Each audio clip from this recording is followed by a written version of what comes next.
Great, and I'm live. Um, I've just been doing some tapes about the Sue Gray report, and right after that, I just thought to myself how difficult it is to change your behavior when you've been doing something all of your life, or you've been following a certain pattern all of your life. So it is that if, for example, you have become acculturated to listening to everything that your TV tells you, if you've become acculturated to putting on a pedestal people who we're told should be hailed as the great philanthropists of our time, if we're used to just following orders or following the crowd because it's uncomfortable to stick out, it's very difficult to change that behavior. And in this regard, it seems to me that right now, humanity is at a massive crossroads. We have all kinds of issues with our freedoms, our liberties, and it's beginning to cause economics to bite us all very hard. Fuel's expensive, there are shortages of bread in certain countries, the war in Ukraine is causing shortages of real essentials like fertilizer, grain, fuel, energy, gas for important countries in Central Europe. And so it's difficult for us to halt this process. And people think that, well, what can I do about this? It is what it is. And I have to just mosey along looking after number one. Well, here's the thing. It would be useful for us to note that those who run our world affairs have played a blinding game. I remember in the good old days, well, if you're a Manchester United fan, in the good old days when there was a player there called Eric Cantona, he had the singular knack of, by one pass, totally bisecting the opposition defence and enabling their then strikers, people like Andrew Cole, Dwight York, Ruud van Nistelrooy, and others, to score huge numbers of goals, all because of one cross-field pass that bisected the defence. And what has happened now is not dissimilar. We have been perfectly divided as a human race so that we can be picked off one by one, really on the whim and the fancy of those who want to control us. The first thing is that they've driven a massive wedge between the people of Europe and the people of other parts of the world. Let me speak of Africa because I am of African origin. I am indeed African. Now, once you've gotten used to watching a certain run of events go through, it's very difficult to suddenly decide that, whoops, we're not going to have this process of literal exploitation of an entire continent. We're not going to sit by and watch this continue to happen. If you want to speak up about it, you may feel as if you're being hypocritical, because why didn't you speak up about it before? Why are you speaking up about it now? You'll think that people will think that you're a phony. You'll think that the people on your side will consider you a traitor. All kinds of things coming. All of this amounts to fear. Fear because you've never done this thing, never taken this action before. Now here's the thing. Everybody's afraid. You're not alone. The people in Europe facing whether it's monkeypox or whatever the new big challenge is that's going to cause us all to possibly be locked down, possibly be mandated with further medications and so on. The people of Europe suffer from fear of loss. People of Europe suffer from this terrible kind of business of whether or not it's disloyal or unpatriotic not to go along with the herd on all of these things. But then don't think that they're alone. People in Africa also have their problems. If it's fear of loss, in Europe, fear of loss of their standard of living and so on, and so they're prepared to give up all their freedom so that their standard of living will be maintained. If you go to Africa, it's fear of lack, because the ordinary person on that continent lacks so many things. That's for those at the bottom end of the totem pole.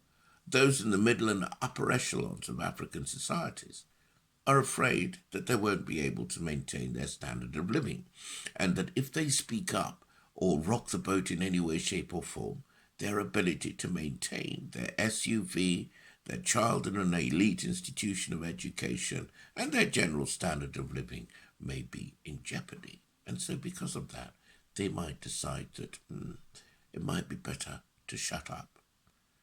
Again, it's fear.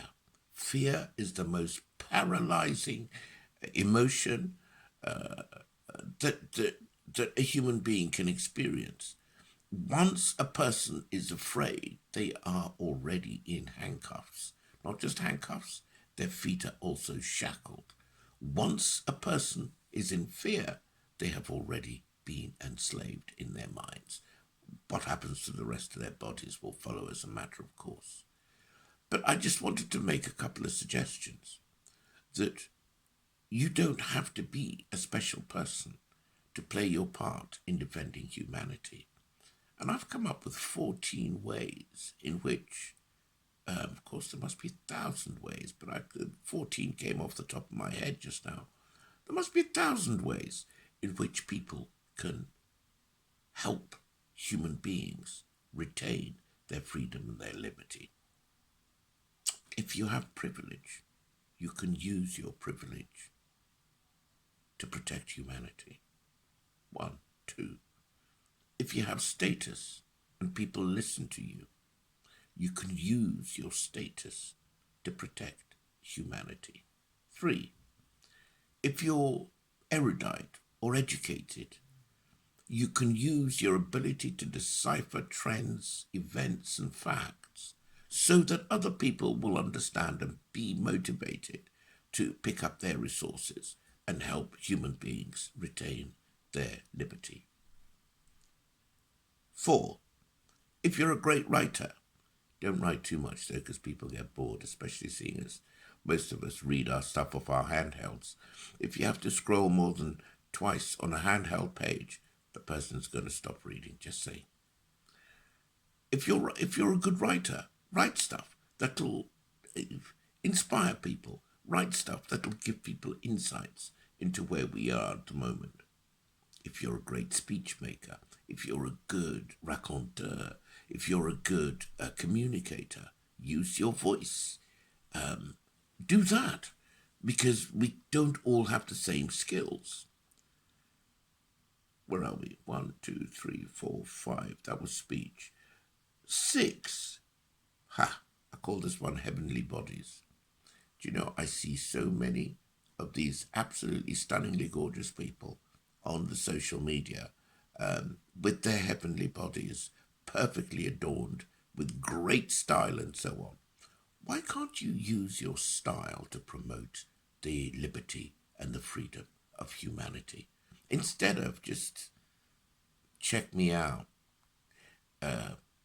check my swag, aren't I gorgeous? Put some kind of connection of that with something that'll help this cause of helping human beings to stay free. 8. Food. I see a lot of people who post amazing meals that make your eyes, your mouth water, meals that make your eyes water. The number of times I've seen food on Facebook and Instagram and so on, it makes you feel like licking the screen on your telephone. But there are so many ways you can use that for the cause. Why don't you name the dishes? Why don't you do caption competitions or something of that nature? You're a great cook. It's a great way of leveraging the food. People love to look at food all the time. So much better than just looking at the food and walking away hungry. The next is age. If you are of a certain age, the thing that goes with age is usually experience and insight. Um, Being older doesn't make you necessarily wiser, but you have had the opportunity to see many things come and many things go. You have the opportunity to be able to join the dots that much better, purely and simply because you've seen the cycles. So do that. Not everybody's had that advantage. That is your skill. That is your privilege. Use your age. What about gender? Look, there are lots of things that men can say that women can't, and there are lots of things, perhaps even more, that women can say that men couldn't possibly say. Use your gender. The métier that your gender provides you with is such a powerful force in driving forward anything that promotes the liberty and the freedom of humanity. Of course, there's money. Right, let's get to the vulgarities. If you've got money, it gives you a little bit more largesse, gives you a little bit more freedom. You can go where you want, you can find the locations that you want, you can do all kinds of things, but use your money to defend humanity. Next, nerdiness. The there are certain things that most of us don't have the bandwidth for. That is deep dives into data. Those amongst us who are born with a knack, the will, the ability to be incredibly nerdy are desperately needed at this time because they're the ones who can do the kind of deep insertion into rabbit holes to decipher the facts, analyze them, and provide them in bite-sized chunks to those of us who perhaps don't have the bandwidth to do that kind of research. Then, of course, there's the artists. I love the artists. The beauty of art is that you speak another language, which is non-verbal. Photographers the same. Use your photography to help to defend humanity. I don't have to tell you that. Most of you artists and photographers and so on are 10 times more creative than the rest of us. You're the ones, you can think up great ideas for using your art and your visual output to defend humanity. Then, of course, there's music. Right? It's good to groove to music, but music means so much more when there's a message attached to the music. I know that in my youth, in the days of hippies and the counter-revolution and so on, the lyrics of those songs were hugely important. Later on, in the early days of rap, the lyrics in those songs were hugely important. Use it. Long story short, what I'm saying is that, that's just a list of, I think it's about 14 things that I've listed over here. Everybody has got something that they can bring to the fray. And it worries me that it's maybe 5 or 10% only that speak up. Everyone can speak up. The last thing I should say is that the elites, the cabal, those who are running this show that we are bit players in at the moment, are watching very carefully what you say and what you don't say. I believe that the reason the last lockdown was lifted in Britain as early as it was because of those street marches, because people got up and people spoke up. And if you think that by keeping your mouth shut, your head down, and your eyes closed, things are going to get better, well, I'm sorry. I've got another thought coming for you. That is actually the direct route to ensuring that all of our liberties disappear. Once I thought that we were a free people on this planet. But the more we go, the more it appears that this planet is actually a prison planet. And that is something we can all completely undo just by using what we've got to do what we do.